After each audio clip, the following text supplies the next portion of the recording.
Welcome to class, everybody. This is a class especially for kids, but adults are welcome too because most kids are watching with an adult anyway.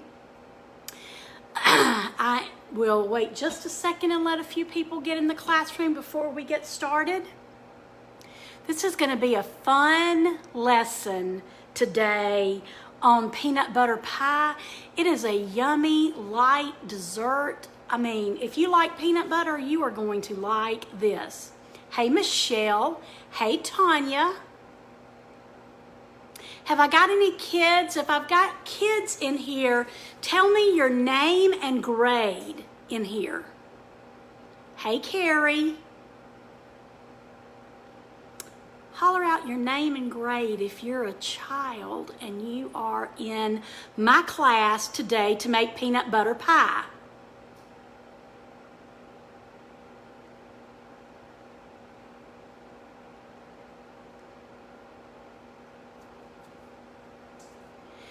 I'm going to go ahead and do the first thing that we always do, which is wash our hands like a surgeon who's about to take out somebody's tonsils. So let's just, I think I can turn it. Let's get some really hot water going.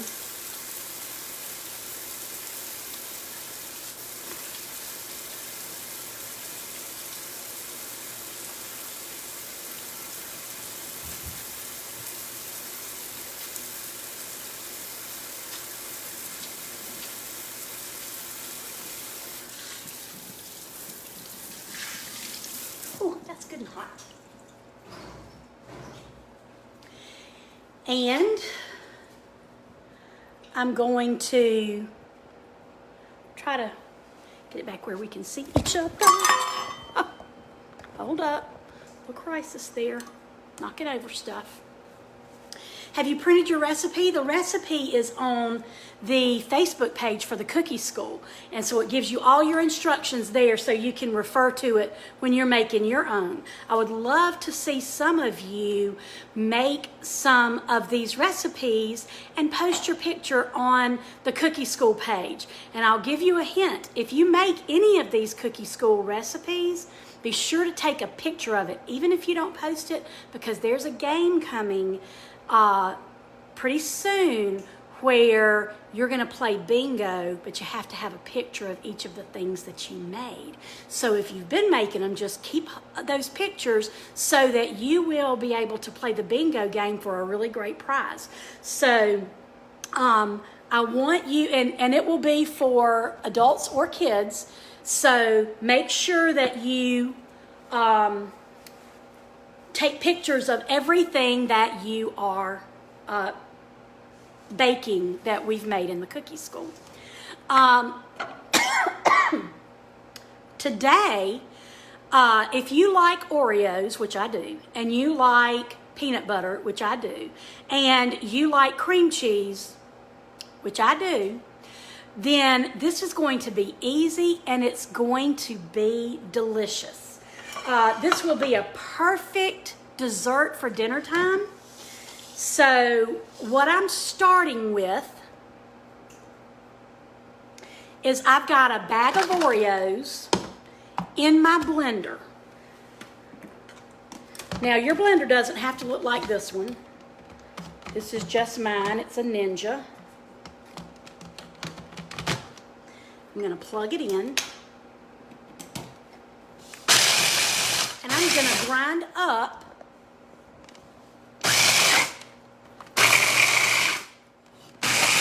these Oreo cookies until they're all crumbs. There's cream and cookie and everything all in there. You see that?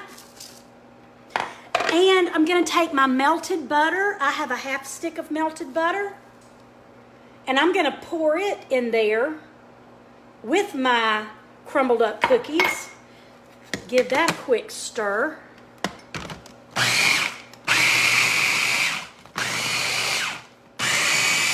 And what that butter is going to do for us is we're going to make, basically what we're doing is making our own Oreo cookie crust. Now, yes, I already know that you can buy an Oreo crust in the grocery store, and if you want to do that, you certainly can.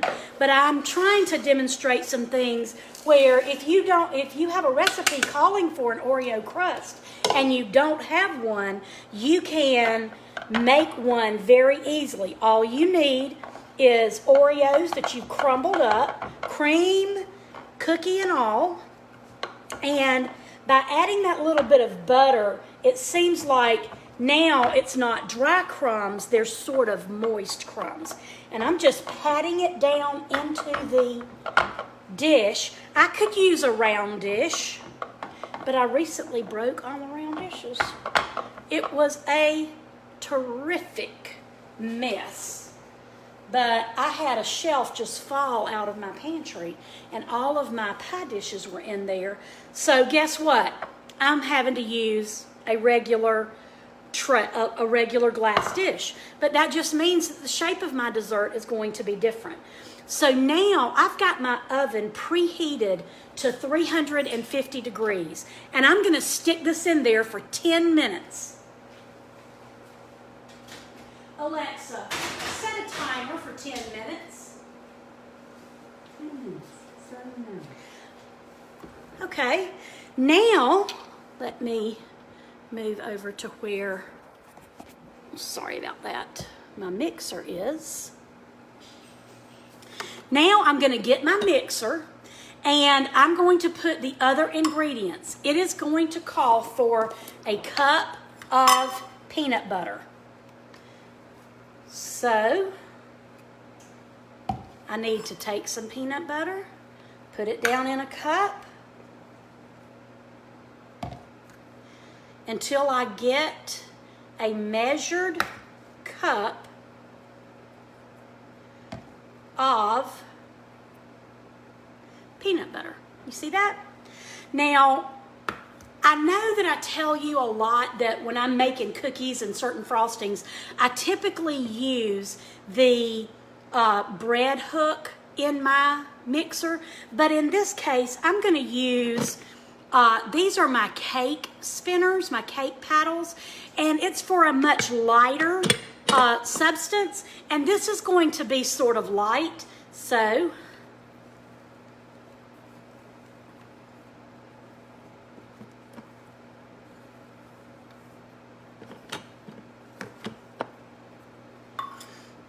I've got my peanut butter. What is my next ingredient? An 8-ounce package of cream cheese. You can see that brand very rarely matters to me. In flour, in anything. In sugar, in powdered sugar. Whoever's got it on sale, that's usually who I'm going to buy. But I do buy a lot of my baking supplies at Aldi, because they've just got really good prices. Now you see all that? I don't want that to get away, because that's still some of that 8 ounces. So I'm just going to go through here.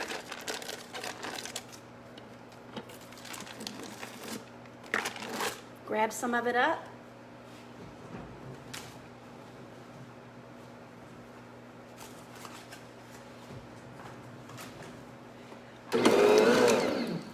And watch. I'm just slowly turning that on because my cream cheese was already at room temperature. That's why it is mixing in so nice and evenly. And truthfully, before I went to bed last night, I just set my cream cheese right out on the counter and got it to room temperature, because I have before tried to put in some cold cream cheese, and you can blend it, but it tends to be lumpy in places if you don't give it the chance to come to room temperature. Now I need a teaspoon of the magic, because Cookie Nip makes everything better. If you don't have Cookie Nip, you can get it at the Cookie School, or you can get it at cookienip.com on the online stores. Or we we do sell it in, a number of places, a number of cake stores across the country. And if your cake store near you doesn't have it, ask them and or send me the name of the person and we'll reach out to them.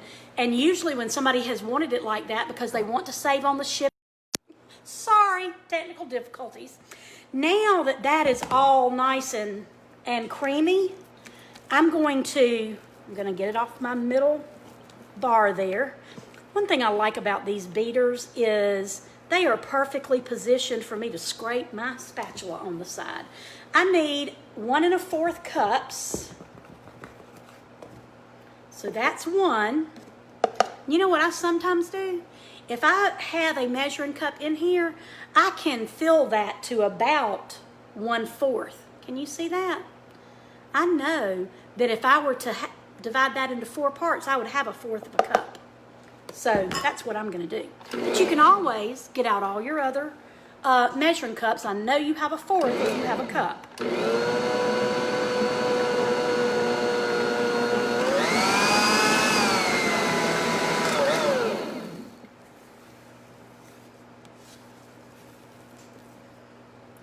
Now, do you know what this tastes like? This tastes like, oh my gosh, the middle of a Reese's peanut butter cup.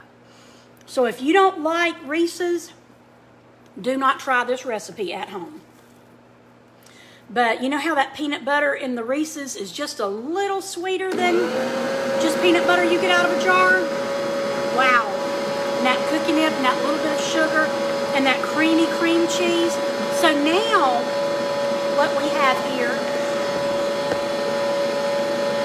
is a nice creamy peanut butter mixture.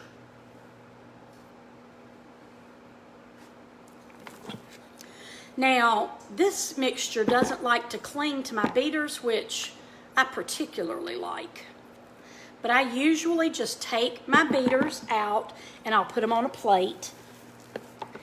Now, this is going to be the filling, but we have one more thing to add to it. But the recipe tells us to fold in a tub of, yikes, Cool Whip. Now, if I were to put this Cool Whip in our mixture and turn on the spinners and spin it for a while, it would reduce this Cool Whip from being something light and fluffy to being almost a liquid. So if it says to fold it in, you just take it out like that.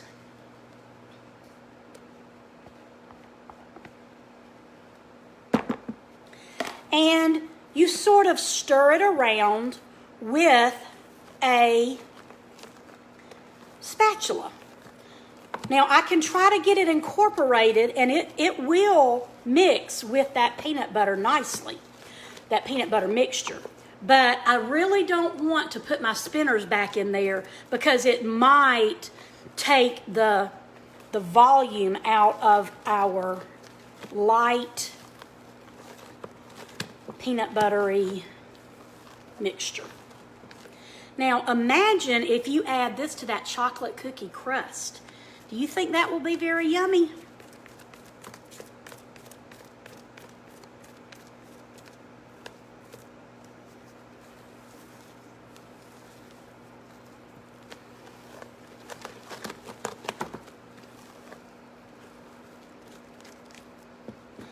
Okay, that looks really good.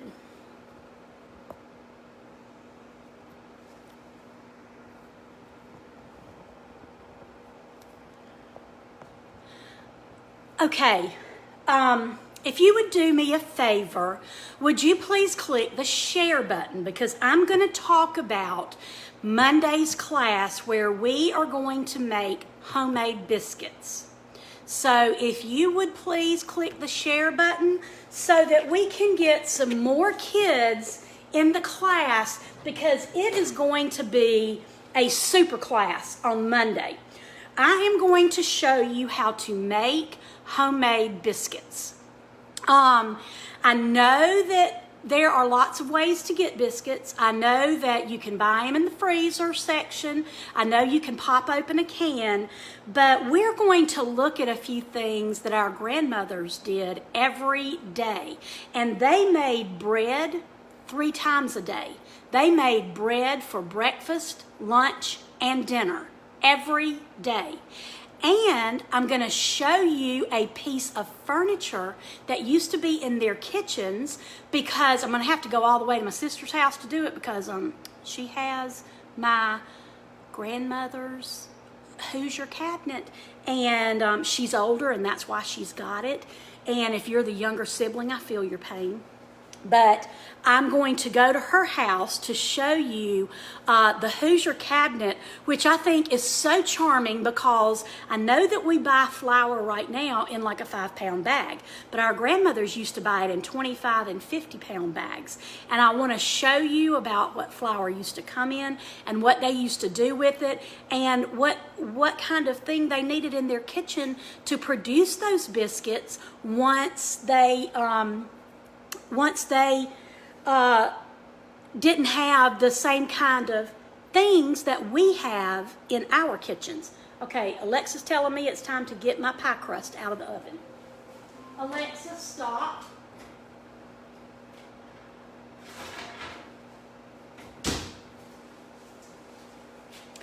Look at that. It looks just like it did when it went in, but I can feel how hot it is. And all we did was add the butter to make it moist, and then we put a little bit of, we put it in the oven so it'll make it all crispy again. So I want to get that cool. I probably should sit it in the refrigerator, because until it gets cool enough for me to touch, I don't want to put my mixture in. But I'm going to tell you about the biscuit making class, because I've noticed something during this pandemic. When I go to the grocery store, I typically every week buy 30 to 40 pounds of flour. And now I'm getting to the grocery store and they are so rudely telling me I can have 2 bags, which is 10 pounds. And you know that does not get me very far, as much baking as I do. So, I'm going, well, why? I always get that much. Who out here is baking that does not typically bake? And it's y'all. That's what it is. People out here teaching baking lessons. Everybody's going and getting all the flour and butter and sugar and eggs. So that's a problem for me. So what I'm doing is I'm going to wait, and I'm going to show you. One of the things that also has run sort of short during the pandemic is bread. More people are eating at home, fewer people are eating in restaurants. So when you go to a restaurant, they often bring you bread to the table first, because they would like for you to get full on that bread before, and that's what your grandmothers did. They wanted to have plenty of bread because bread was very filling, and so they would make biscuits. And I remember my daddy telling me that rich kids, for their lunchbox, they had sandwiches made on sliced bread, but his sandwiches were always made on a biscuit. Because I guess when his mother made biscuits every day, whatever biscuits were left over from breakfast were what she made your sandwich with for lunch. And then I want to show you some other, it might have to run into a separate class, all the things you can do with your leftover biscuits. But because, you often make 10 or 12 biscuits, and if there's only 4 people eating, you might have some left over. So the biscuit class is going to be, I'm going to have a special guest who's going to be churning some butter for us to have on those biscuits, and we're going to demonstrate 2 different kinds of biscuits, one made with butter, one made with shortening, and we're going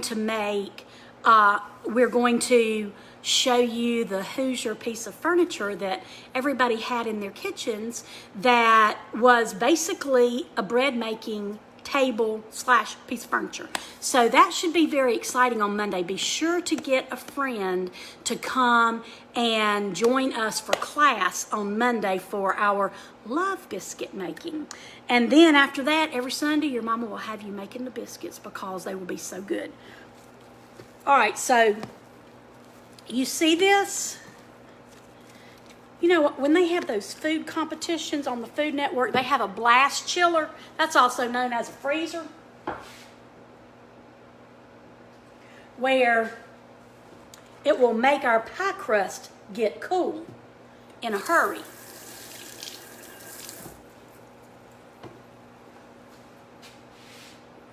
You need longer than I've shown you right here to let your pie crust get cool. This pie crust is still a little warm to the touch, but I don't want you to have to stand here all day waiting on the pie crust to cool. So let yours get cool to the touch, especially the dish that it is in, before you do this next step. But I'm going to put all of my filling, my peanut butter filling, on the top here. And I'm going to spread it out.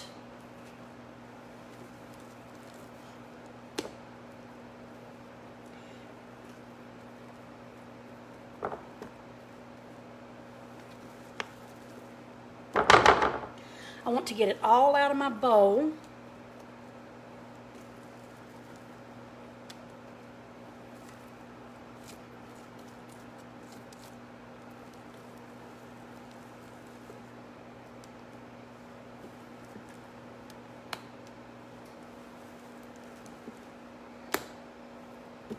I think I about got it all. And then, as a matter of preference, and because this is really nice and light, I like to add another carton of whipped topping on the top.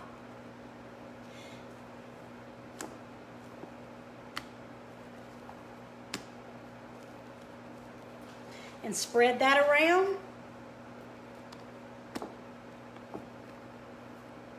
And then stick this in the refrigerator until you're ready to serve it. I think I'm going to serve mine tonight because it's my son's birthday, which makes it Labor Day for me, and I consider that a holiday for me. I think the one who gave birth ought to be the one who gets the presents, but I don't have time to have that debate right here.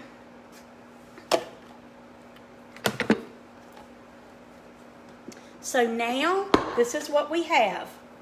Your peanut butter pie ready to go in the refrigerator.